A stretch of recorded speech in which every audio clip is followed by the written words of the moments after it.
မိုးတောက်ချိန်ဆိုတာဘယ်ချိန်နှုံးဆိုလို့ရှိရင်အာယုံမတက်မီရှေ့က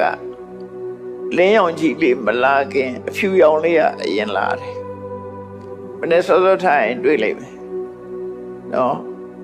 မောင်းနေတဲ့အမောင်းကရော့ကြပြီးတော့အဖြူရောင်တန်းလာတယ်ငှက်ကလေးတွေစအော်လာတယ်အရှိလောကရကိုကြည့်မယ်ဆိုရင်တော့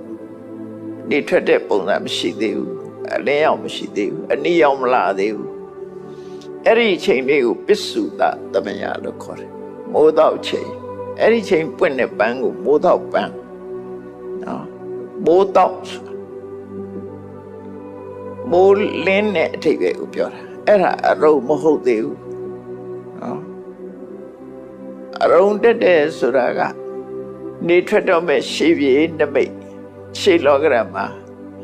အနီရောင်လေးပေါ်လာတာမှအဲ့ဒါမှအရုံလို့ခေါ်တယ်အရုံဆိုတာဘာဟုတ်ခေါ်တာရုံဆိုအနီရောင်လေးကိုခေါ်တာဒါမိုးလေဝသကင်းစင်ပြီးတော့ကောင်းကင်ချီလင်းနေတဲ့အချိန်ခါမျိုးမှာဆိုရင်တော့မြင်နိုင်တယ်ပေါ့နော်ဒိန်နေရှိရင်တော့လည်းဒီပုံစံမမြင်နိုင်ဘူးပေါ့အဲ့တော့အရုံတက်တယ်ဆိုတာလည်းသူ့နေရာနဲ့သူပဲအဲ့တော့သူ့နေရာနဲ့သူလိုက်ရမှာအရုံဆိုတာတပြိုင်နဲ့တက်တာမဟုတ်ဘူးလေမြန်မာပြည်မှာတက်တဲ့အရုံနဲ့အိန္ဒိယနိုင်ငံမှာတက်တဲ့အရုံကမတူနိုင်ဘူးလေ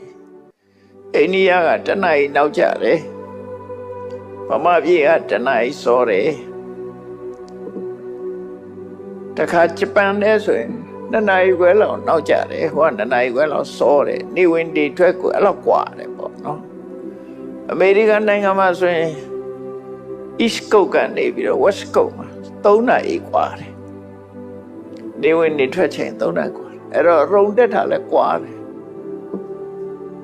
အဲ့တော့တန်ဃာတွေဆွမ်းစားချိန်ကလည်းပဲသူတိတာနဲ့သူတတ်မှတ်ရတာဖြစ်တယ်နော်မြန်မာပြည်မှာနေပြီးတော့အမေရိကန်ချိန်သွားစားလို့ပဲရအောင်မြန်မာပြည်မှာနေမြန်မာစံချိန်နဲ့ပဲစားမှာပဲဖြစ်တယ်နေမြန်နဲ့သွားတဲ့အခါတစ်ခါဟိုခက်ခဲကြုံတာလေးတွေရှိတယ်International ထိတ်လန့်ရောက်သွားလို့ရှိရင်အချိန်ကဝုန်းစုပြောင်းသွားတာရှိတယ်ကောင်းကင်ကြီးမှာအဲ့တော့ထားတော့အချိန်ကသူ့အချိန်နဲ့သူသတ်မှတ်ရဗမာပြည်အချိန်ကတစ်မျိုးတော့